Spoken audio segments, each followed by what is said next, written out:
네, 은혜가 충만하시기 바라겠습니다. 오늘 말씀은 고린도전서 2장 1절에서 5절 말씀입니다. 형제들아, 내가 너희에게 나아가 하나님의 증거를 전할 때에 말과 지혜의 아름다운 것으로 아니하였나니 내가 너희 중에서 예수 그리스도와 그가 십자가에 못 박히신 것 외에는 아무것도 알지 아니하기로 작정하였습니다. 내가 너희 가운데 거할 때에 약하고 두려워하고 심히 떨었노라. 내 말과 내 전도함이 설득력 있는 지혜의 말로 하지 아니하고 다만 성령의 나타나심과 능력으로 하여 너희 믿음이 사람의 지혜에 있지 아니하고 다만 하나님의 능력에 있게 하려 하였노라. 아멘.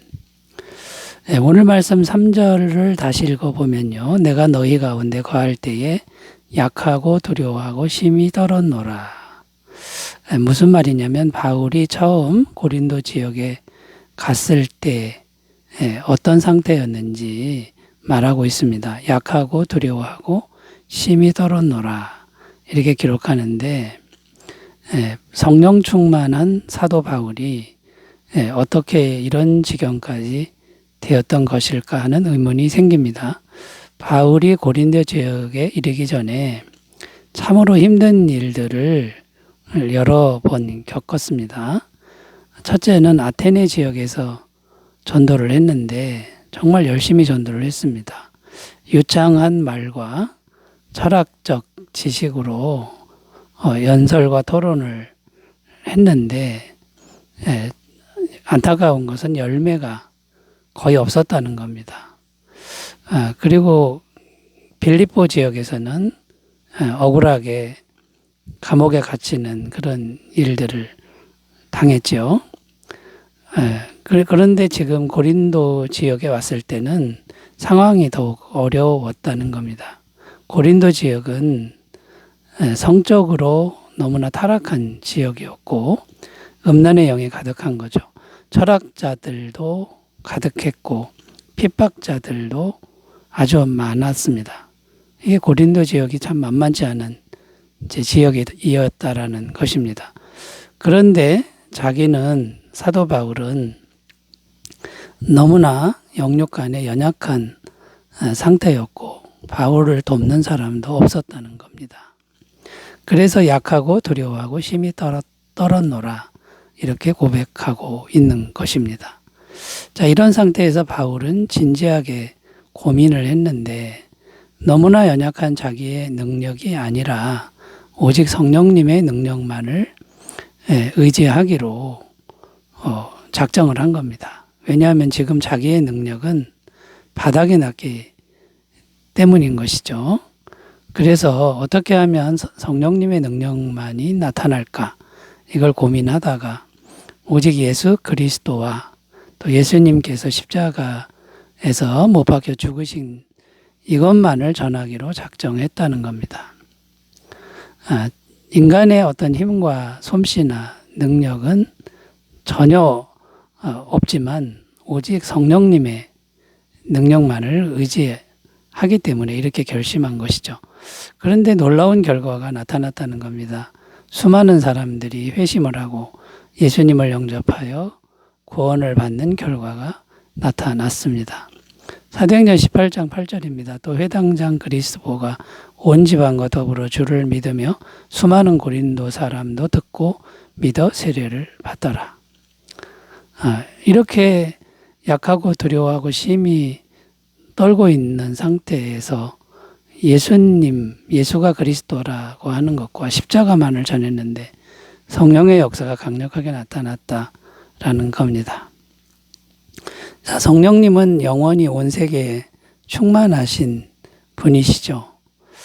그런데 그 성령님이 특별히 강력하게 역사하실 때가 있는데 이 고린도 지역에서처럼 특별히 강력하게 역사하는 그런 때가 언제인지 우리는 성령님이 강력하게 역사하실 때가 언젠가 이거를 좀 생각해 보면서 은혜를 나누겠습니다. 자, 첫 번째는요. 복음을 그대로 전할 때 성령님이 강력하게 역사하신다라는 겁니다. 오늘 말씀 1절, 2절 다시 읽습니다. 형제들아, 내가 너희에게 나아가 하나님의 증거를 전할 때에 말과 지혜의 아름다운 것으로 아니하였나니 내가 너희 중에서 예수 그리스도와 그가 십자가에 못 박히신 것 외에는 아무것도 알지 아니하기로 작정하였습니다. 자, 이 말씀의 내용은 바울이 고린도 지역에서 복음을 그대로 전했다는 내용입니다. 복음이 무엇입니까? 예수님이 그리스도이고 예수님이 십자가에서 죽었다는 겁니다.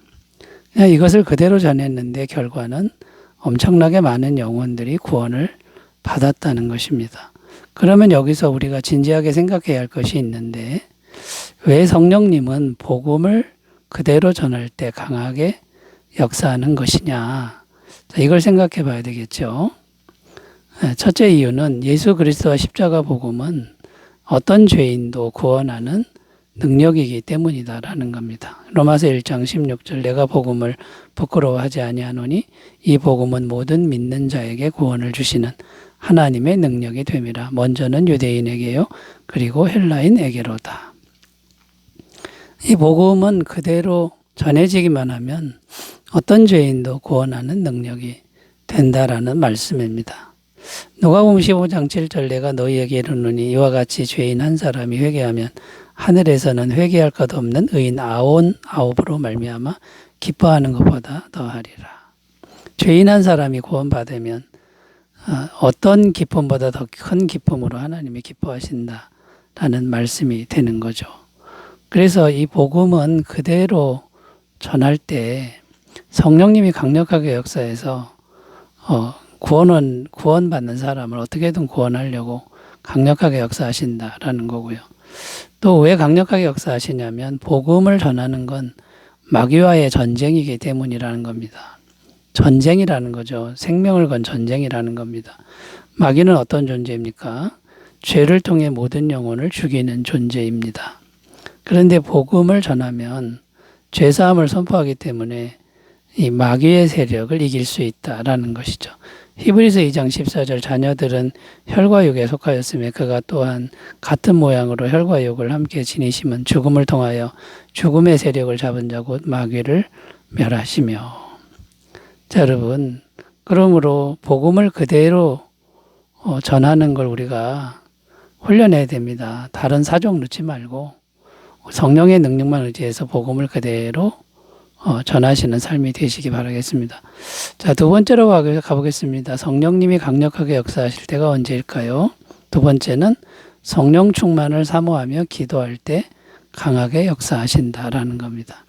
사도행전 2장 42절 43절 그들이 사도의 가르침을 받아 서로 교제하고 떡을 떼며 오로지 기도하기를 힘쓰니라. 사람마다 두려워하는데 사도들로 말미암아 기사와 표적이 많이 나타나니. 이 말씀은 초대교회가 항상 오로지 기도에 힘썼더니 성령님의 임재가 충만했다는 내용의 말씀입니다. 성령의 임재가 충만하니 거룩한 경외감이 교회 안에 충만했고 기적이 많이 나타났다고 증언합니다. 그리고 성령님의 성품인 아가페 사랑이 사람들 속에 충만하게 되니까 자기 소유를 기꺼이 내놓고 다른 사람에게 나누어 주는 일이 생겼다라는 겁니다. 자, 그러니까 무슨 말입니까? 성령 충만을 사모하면 언제든지 허락하신다는 것인데요. 강력하게 역사하신다는 것인데요. 왜 그러는 걸까요? 첫째 이유는 성령으로 충만할 때 참된 인간의 형상이 회복되기 때문이다라는 겁니다. 성령으로 충만한 것이 원래 하나님이 사람을 창조할 때 형상이 회복되는 그런 의미가 있습니다. 창세기 2장 7절 여호와 하나님이 땅의 흙으로 사람을 지으시고 생기를 그 코에 불어넣으시니 사람이 생명이 되니라. 원래 하나님은 흙으로 사람을 짓고 그 안에 성령을 불어넣는 것이 하나님의 창조의 원형이었는데 성령 충만을 구하면 이것이 회복되는 거니까 강력하게 역사에서 이루어 주신다라는 거고요. 또 둘째 이유는 또 성령으로 충만할 때 육체의 소욕을 이 죄의 소욕을 이길 수 있기 때문이라는 거죠. 갈라디아서 5장 24절 25절 그리스도 예수의 사람들은 육체와 함께 그 정욕과 탐심을 십자가에 못 박았느니라. 만일 우리가 성령으로 살면 또한 성령으로 행할지니. 자, 여러분, 우리 속에 끊임없이 올라오는 이 죄의 세력을 이기는 것이 성령님의 강력한 소원이기 때문에 도와주신다라는 거고, 또 성령으로 충만할 때 하나님의 은혜, 모든 은혜를 우리가 공급받을 수 있다는 겁니다. 고린도서 13장 13절 주 예수 그리스도의 은혜와 하나님의 사랑과 성령의 교통하심이 너희 무리와 함께 있을지어다. 이 성령님이 교통하셔야 모든 은혜가 전해질 수 있기 때문에 성도가 성령 충만을 사모하며 기도하면 강력하게 역사에서 이루어지는 것을 꼭 믿으셨으면 좋겠습니다. 자, 세 번째로 가보겠습니다. 성령님이 강력하게 역사하실 때가 언제일까요? 세 번째, 성도가 고난받을 때 강하게 역사하신다라는 겁니다. 사도행전 16장 25절 26절 읽습니다. 한밤중에 바울과 실라가 기도하고 하나님을 찬송하며 죄수들이 듣더라. 이에 갑자기 큰 지진이 나서 옥토가 움직이고 문이 곧다 열리며 모든 사람의 매인 것이 다 벗어진지라. 자, 이 말씀의 내용이 뭐냐면 바울과 실라가 복음을 전하다가 억울하게 매를 맞고 감옥에 갇힌 내용입니다.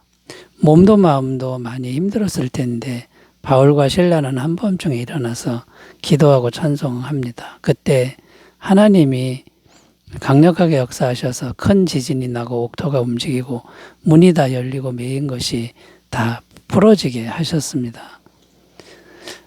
자, 성도가 고난받을 때 성령님을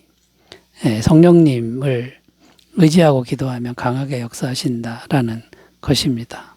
이렇게 하시는 이유는 성령님은 성도 한 사람을 자기 몸과 같이 생각하기 때문이라는 거죠. 사도행전 9장 4절 땅에 엎드러져 들음에 소리가 있어 이르되 사울아 사울아 네가 어찌하여 나를 박해하느냐 하시거늘. 여기 보면 예수님께서 하신 말씀 어찌하여 나를 박해하느냐. 사울이 예수 믿는 성도를 박해했지 예수님을 직접 박해한 건 아닌데 예수님은 성도를 박해하는 걸 자신을 박해하는 것이라고 말하고 있는 겁니다. 또 성령님은 성도의 고난당할 때 성도가 고난당할 때 함께 하셔서 선한 결과를 이루시는 분이기 때문에 고난받을 때 강하게 역사하신다는 겁니다. 로마서 8장 28절 우리가 알거니와 하나님을 사랑하는 자 곧 그의 뜻대로 부르심을 입은 자들에게는 모든 것이 합력하여 선을 이루느니라. 자, 여러분 이렇게 성도가 고난받을 때 성령님은 가만히 계시지 않는다는 걸 믿었으면 좋겠습니다. 그런데 여기서 한 가지 기억해야 할 것이 있습니다. 때로는 성도가 고난을 다 당하도록 허용하시고 고난을 다 당할 때까지 함께 하시는 그런 섭리가 있습니다. 마태복음 26장 39절 조금 나아가서 얼굴을 땅에 대시고 엎드려 기도하여 이르시되 내 아버지여 만일 할만하시거든 이 잔을 내게서 지나가게 하옵소서. 그러나 나의 원대로 마시옵고 아버지의 원대로 하옵소서 하시고 예수님의 고난은 다 당해야만 했습니다. 그래야 하나님의 뜻이 이루어지기 때문인 거죠. 자, 여러분 그러나 반드시 성도가 고난받을 때 성령님이 도와주시고 또 어떨 때는 다 끝날 때까지 허용하시긴 하지만 반드시 큰 상급으로 갚아주는 걸 믿으셨으면 좋겠습니다. 기도합니다. 하나님 아버지 우리가 항상 성령님의 강력한 역사하심 속에 있게 하옵소서. 예수님의 이름으로 기도드립니다. 아멘. 좋은 하루 되시기 바라겠습니다. 감사합니다.